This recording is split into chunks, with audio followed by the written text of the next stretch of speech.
부활하신 주님께서는 제자들을 찾아오셔서 제일 먼저 너희에게 평강이 있을지어다 하고 하나님의 평화를 기원해 주셨습니다.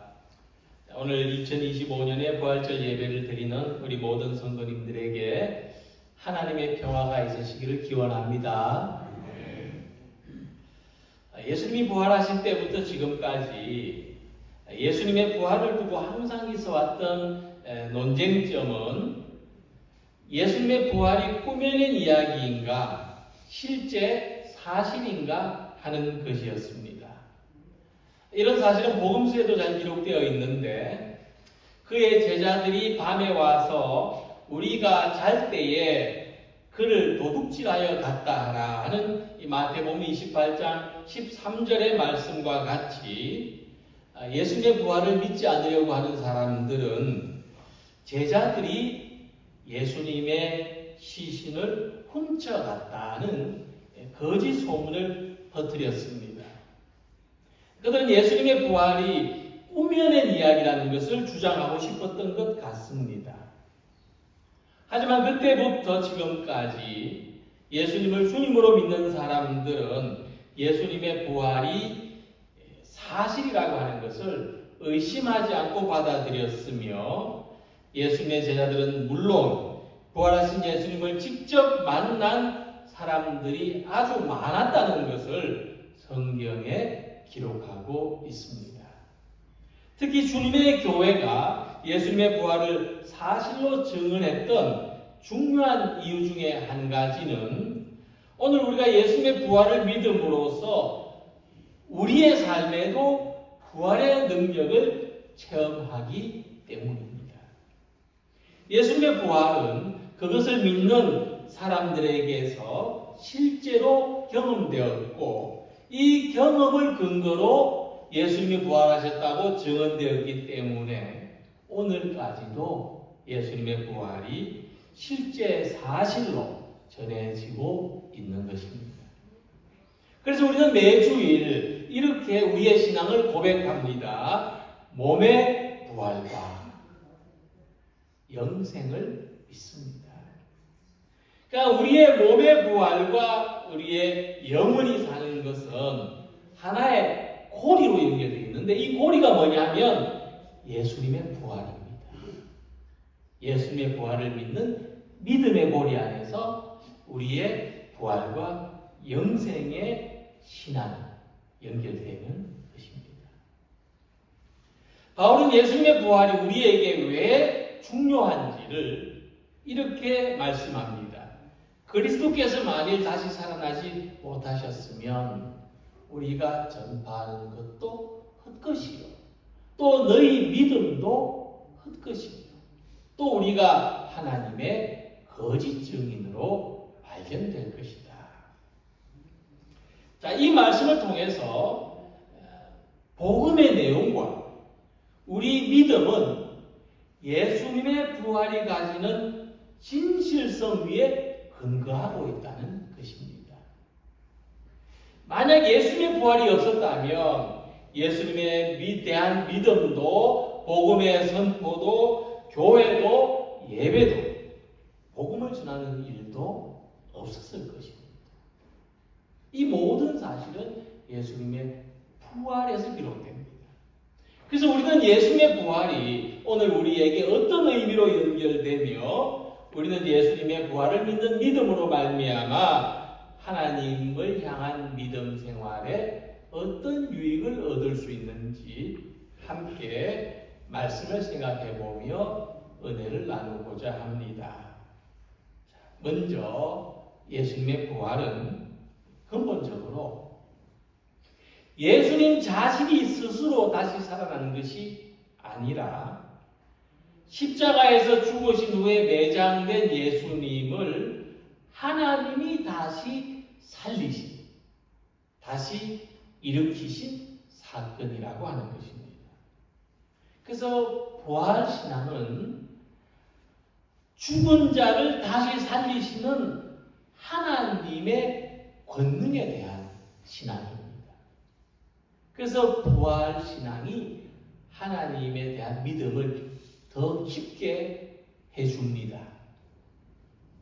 사도 바울은 예수님을 죽음에서 다시 살리신 이가 하나님이라는 것을 말씀하신 바가 있습니다. 주 예수를 다시 살리신 이가 예수와 함께 우리도 다시 살리사. 자, 바울은 이 믿음 안에서 하나님이 예수님을 다시 살리셨고 또한 우리도 죽은 자 가운데서 다시 살리실 것을 안다고 했습니다. 그래서 우리가 부활을 믿는 것은 하나님에 대한 믿음에 다른 무엇을 추가하는 게 아닙니다.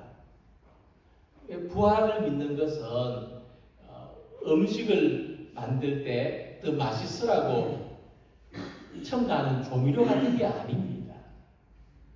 부활과 영생에 대한 믿음은 하나님에 대한 가장 기본적인 신앙에 포함되는 내용입니다.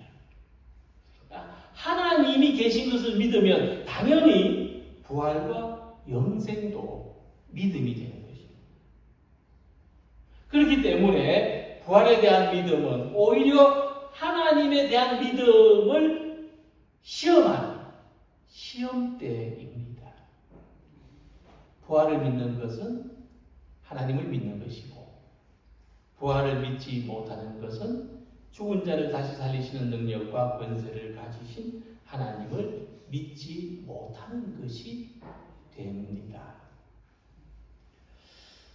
복음서에 사두개인이라는 사람이 나타나는데 이 사두개인들은 세속적인 사람들이라고 비판을 받고 또 바리새인들이 나타나는데 이 바리새인들은 위선적인 사람이라는 비판을 받습니다.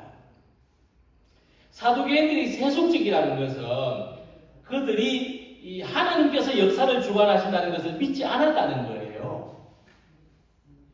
세속적인 삶은 그냥 자기가 주인돼서 사는 겁니다.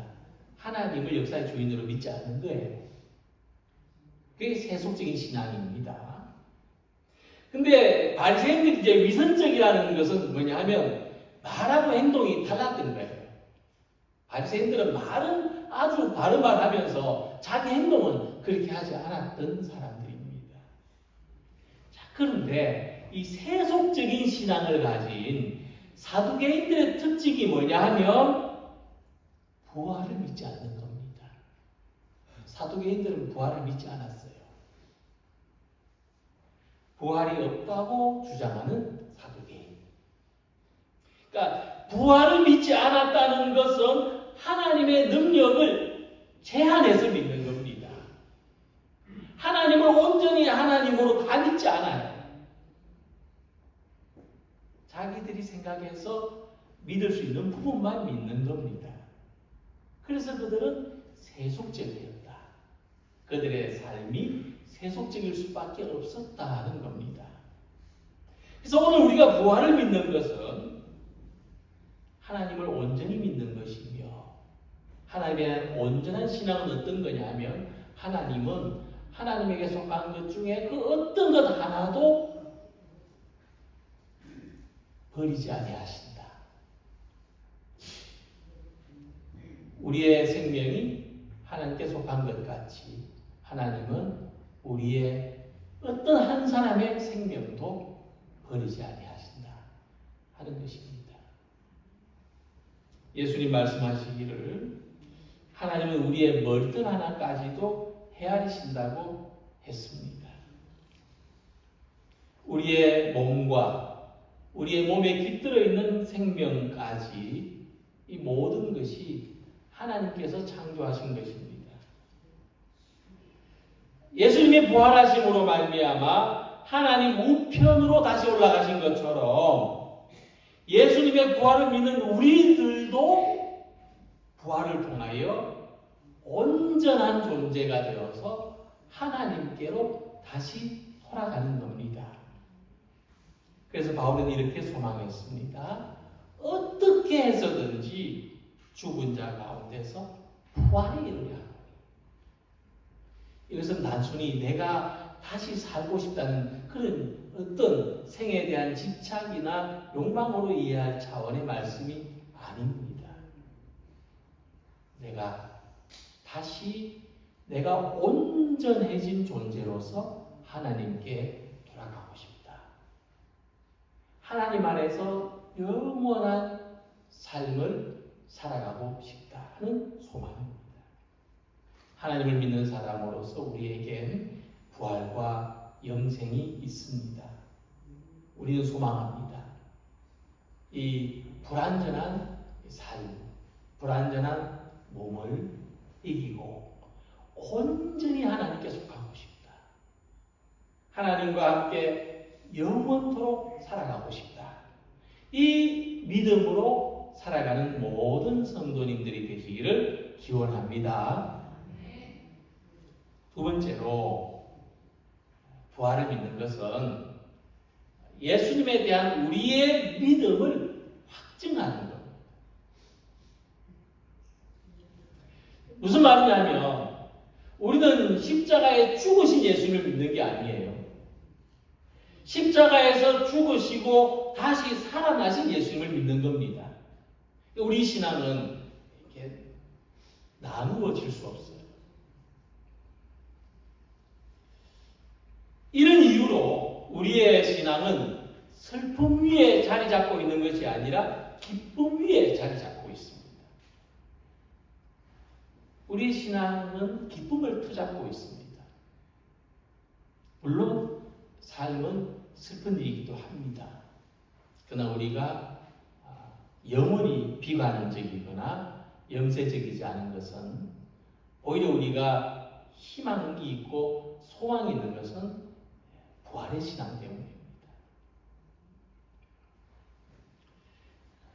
하지만 부활하신 예수님은 십자가에 달리셨던 분입니다. 십자가 없이는 부활이 있을 수가 없겠죠. 그래서 십자가를 또 건너뛰면 안 됩니다. 십자가를 건너뛰고 부활을 믿는 것은 예수님을 역사적인 존재로 믿는 것이 아니고 신화적인 존재로 믿는 겁니다. 이게 어떤 말이냐 하면 우리나라에는 자기가 예수라고 주장하는 사람이 수십 명 정도 있다고 합니다.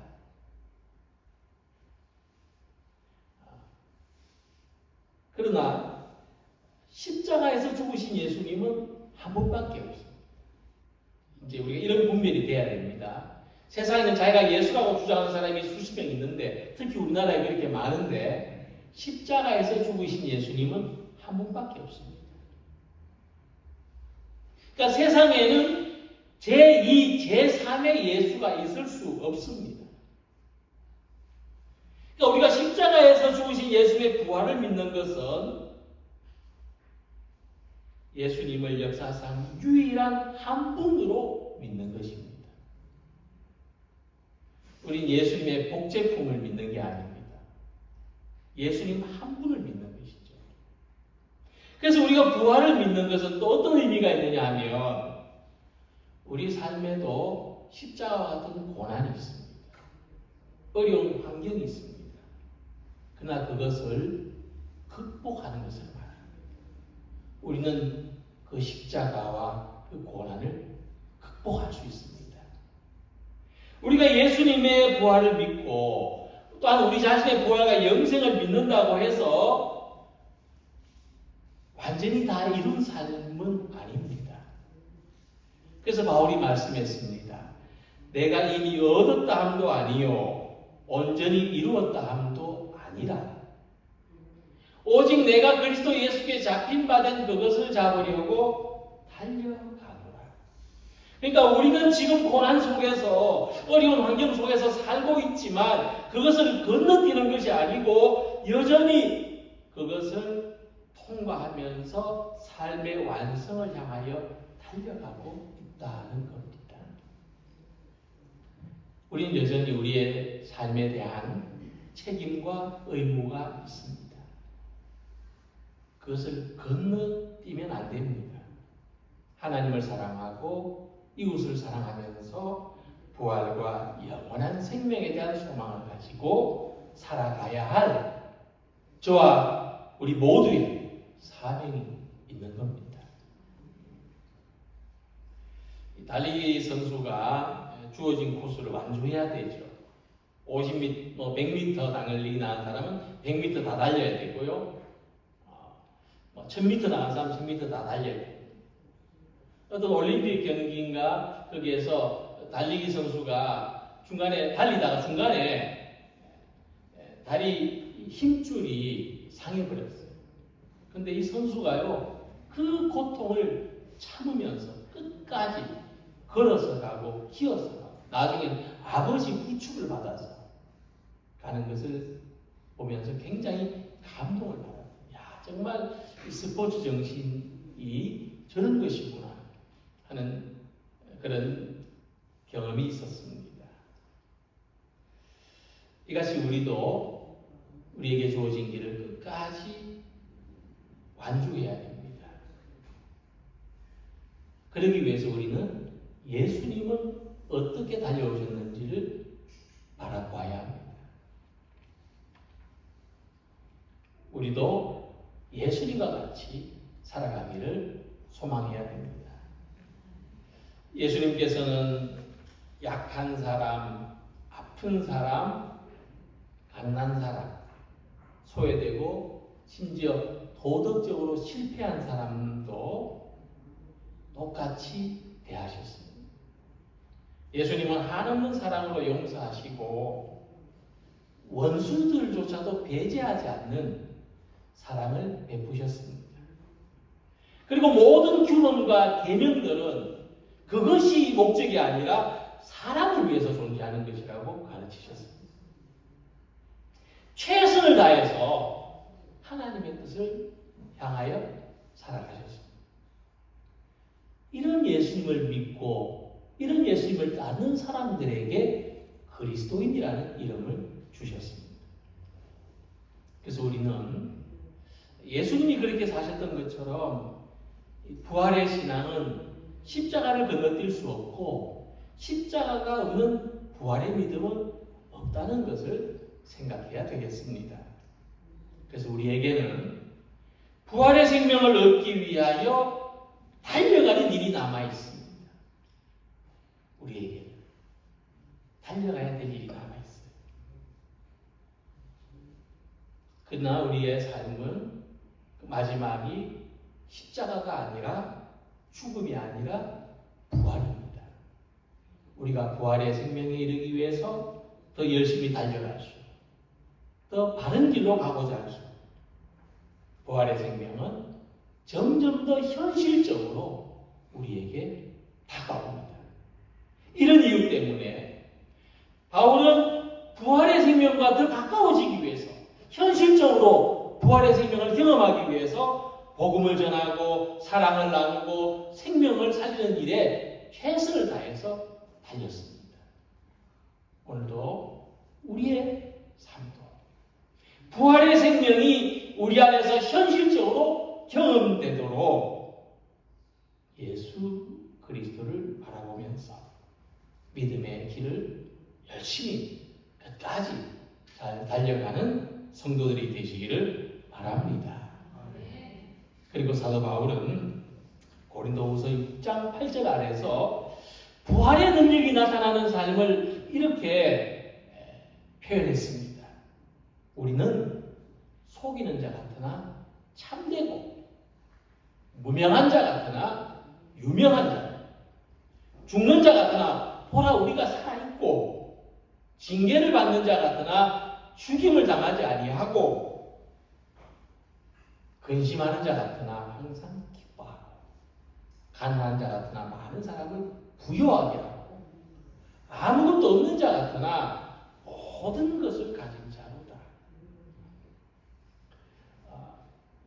이 말씀의 배경에 대해서 생각을 해봅니다. 어째서 이런 말씀이 나오게 됐을까? 그 배경이 무엇일까? 바울 당시에 부활의 신앙을 지키고 살아가는 것은 굉장히 힘든 일이었어요. 지금도 아마 그럴 겁니다. 아마 직장에 가서 예수님 죽으셨다가 사흘 만에 부활하셨다는 이야기를 진심으로 말하면 정말 그것을 듣는 사람들이 우리를 어떻게 생각할까요? 그러니까 그 시대에 예수님의 부활을 전도하는 것은 속이는 사람으로 취급당하고 외면당하고 죽음의 위협을 당하고 징계와 박탈을 겪어야 했습니다. 부활을 이야기한다는 그 한 가지 이유, 부활을 믿는다는 그 이유. 그 시대 예수님 부활을 믿는 사람은 세상에 반란을 일으키려는 사람으로 간주됐습니다. 예수님 부활을 믿는 것은 그 시대에 혁명적이었습니다. 그러나 바울은 우리가 부활과 영원한 생명을 소망으로 가진 사람으로서 이렇게 살아가야 된다고 말씀합니다. 그러므로 내 사랑하는 형제들아, 견실하며 흔들리지 말며 항상 주의 일에도 힘쓰는 자들이 되라. 이는 너희 수고가 주 안에서 헛되지 않은 줄을 압니다. 부활을 믿는 삶은 매일 죽음과 맞서는 삶을 살아가는 것입니다. 실존주의 철학자 한 사람이 말하기를 우리가 사는 세상엔 수많은 형태의 살인 또는 죽음이 있다고 말했습니다. 사람을 칼로 찌르는 것, 다른 사람의 빵을 빼앗는 것, 아픈 사람을 치료해 주지 않는 것, 일을 혹사시키는 것, 고문하는 것, 자살을 부추기는 것, 전쟁에 내보내는 것, 사람을 무기력하게 만들고 소외시켜서 관계를 단절하는 것, 이렇게 많은 방법으로 살인하고 있다는 거예요. 이렇게 많은 방법으로 죽이고 있다는 겁니다. 하지만 이 가운데 지극히 일부분만 금지되고 있을 뿐이다. 그래서 부활을 믿는 것은 우리가 죽어도 다시 산다는 것을 단순히 우리 죽어도 다시 살아, 이것을 믿는 것이 아니고, 이렇게 우리가 의식하지 못하는 수많은 형태의 죽음을 멈추게 하는 것입니다. 이 세상이 더 이상 죽음의 권세가 이 세상을 지배하지 못하도록 하는 것이 부활을 믿는 것입니다. 그래서 부활은 오늘 우리가 살아가는 우리 삶 속에서 경험되어야 합니다. 단순한 위로가 아니라 죽음이 가득한 세상에서 참 생명으로 살아가는 것입니다. 가짜의 삶을 사는 세상에서 진짜의 삶을 살아가는 것이고, 가짜의 신앙을 가진 삶에서 진짜의 신앙을 가진 삶으로 살아가는 것입니다. 그래서 우리가 이렇게 살아간다고 고백할 수 있습니다. 표대를 향하여 그리스도 예수 안에서 하나님이 위해서 부르신 부름의 삶을 위하여 달려가노라. 이 표대는 미래에 도달하게 될 지점이지만 지금도 우리가 바라보고 목표로 삼고 살아가는 지점입니다. 결국 부활의 능력은 모든 죽음의 권세를 이기고 승리합니다. 부활의 믿음은 두려움을 이기고 미움을 이기고 가난을 이기고 실패를 이기고 자신의 한계를 이깁니다. 우리가 예수님의 죽으심을 본받는다면 예수님의 부활하심도 본받게 됩니다. 그것은 죽음을 이기는 능력, 영원한 그리고 완성된 생명을 살게 하는 능력입니다. 이 영원하고도 참된 생명은 오늘 예수님의 부활을 함께 기뻐하며 또 소망하며 예배하는 우리 안에 있습니다. 이 생명의 능력으로 십자가의 길을 가신 예수님의 삶이 우리에게 보여주신 대로 죽음을 이기고 승리하는 삶을 살아가는 우리 모두가 되시기를 주님의 이름으로 기원합니다. 기도드리겠습니다.